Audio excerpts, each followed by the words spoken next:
Okay guys, we're going to go over how to install the new Ritewing Tough box, Tough Bay assembly. Basically, I got a couple pieces here that I have for an example.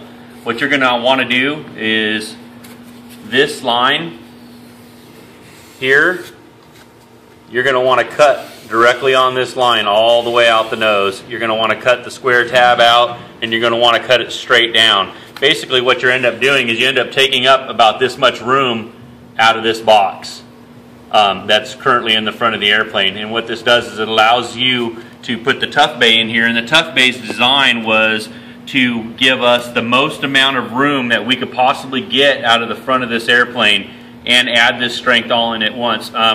We've had a lot of the other we've had some of the other boxes out there that we've seen, but they basically fill that standard area of the box, and they take up a whole bunch of the room, and that leaves you hardly any room for battery. So the goal with this was, it's more of a builder's box because you kind of need a little bit of experience, but you are going to want to basically cut this out, and this is going to allow you to have substantially more room in this airplane. So basically what it ends up looking like, it ends up getting the whole front end cut out. This is a piece of coroplast that comes with it, and that piece of coroplast will go in after. But I've gone through and taken the box after it was all put together, laid it on here, traced it all out, and cut that area out. To cut the slits after you trace the box out, you end up using, whether it's a saw blade like this, it could be less aggressive, it doesn't have to be as aggressive as this. It could be a hacksaw blade for cutting those slots in for the front and the rear of the bay, and that'll allow you to clear that area out. You can always you know, do a little test cut and fit, and see where you're at before you go through and take out too much. So if you can go through and take your time with it and go nice and slow, it'll end up coming out like that. And I'm going to go over the building of the Tough box for you. Actually, Tough Bay.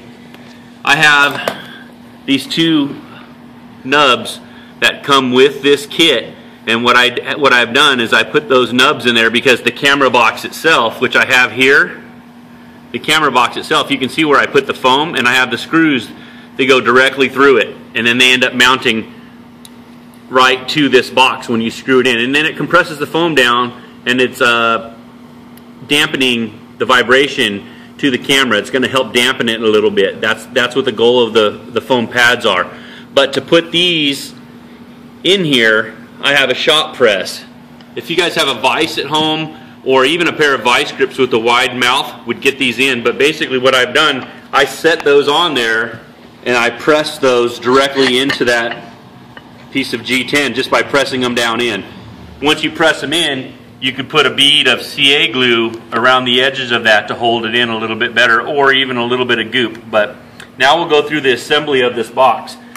I'm not going to glue this box together, I'm just going to show you basically what you're going to end up needing to do.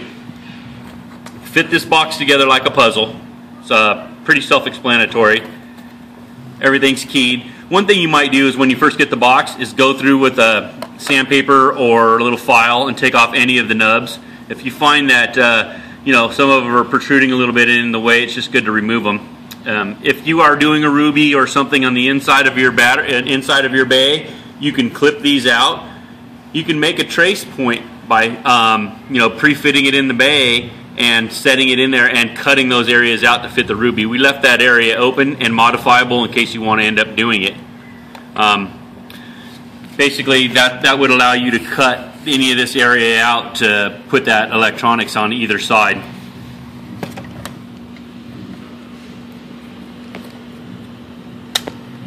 So once you would have the box together like this, you'll notice the front of the box, this plane here has 3 degrees of tilt down. This is to allow the camera to have a nicer angle as you're flying. A lot of the other boxes out there don't have this tilt. They have it so it's straight, which makes the camera look more straightforward, but we like a couple degrees of down tilt. That really makes it nice for flying. Actually, I have the nubs on the wrong side. It needs to be flipped over. There we go. So the next step would be to go ahead and glue this box together. So what I would do is go through and get some thick CA and then some activator so you can cure it, and I would do the perimeter outside edges and then activate those. Same with the other side, all the perimeter edges and then activate it. Then go through the inside and activate and glue all of the inside together. Now make a really strong box. And another thing that I like to do is at the end of that, and when that's all dry and there's no more residual of the kicker in there, take a tube of goop and run tube of goop in a small bead all the way around the perimeter on the inside and the out. And you're going to want to do that same assembly procedure with the glues with this box too. This is going to allow it to be super strong and super durable. The G10 is going to be 10 times more durable than plate, carbon fiber, or whatnot, and this is going to allow you to either repair or fix, or even if you just want to take apart and modify and use the brushless gimbal on here, you can do that too. So now what you're going to want to do is set this in the airplane after it's all glued together. Prior to setting it in the airplane, you would want to drip Gorilla Glue into all the slots. Anywhere it's going to be mating against the foam, you can stick Gorilla Glue in there, drip a couple drops of water, and then run a popsicle stick back and forth. That's what I would use. You can use thick CA, you can use epoxy, but I would use Gorilla Glue in that. Make sure everything is pre-fit prior, so all this stuff comes in and it's going to mount in and out without it being in the way. So after it's all glued in, all the glue's put in, slide it down into the slot.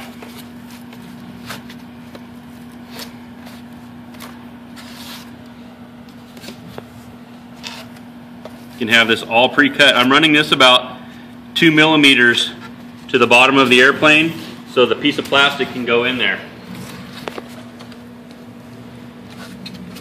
and fill in that gap. So now you got a perfect fit for this piece. This piece can get hot glued in, it can get CA'd in, whatever you feel like you want. I would use hot glue on it. And it's cut right to the perimeter of the bottom of the airplane. Before you put this in, if you are going to be using the Velcro straps, put your Velcro straps in first onto the Tough bay before you would glue this bottom lid in. Where's that other piece that I have here? And for the lid, as an example, I have the lid in the front flute, and in the middle of the bay, I have about 1/3 of the way in. I have it hinged with a piece of small 256 rod in there, and then this would glue in. And you can still put a piece of foam tab in there, or you could add some 256 in the last part of the bay and add a couple magnets in the back end, or whatever you want to do to keep this closed, and you can strap your batteries in. This right here is a nice way to go ahead and help it hold the contour, and it also has some strength in the bay by adding the 256 rod in there. And that's basic lowdown on how you would install the bay into here. You can go through and cut all your holes, whatever you want to do before you do any of this work. Cut all your holes into here, and once it's together, you can go through and add CA to all the sides and whatnot to lock all this in even more strong. So, welcome to the Tough Bay.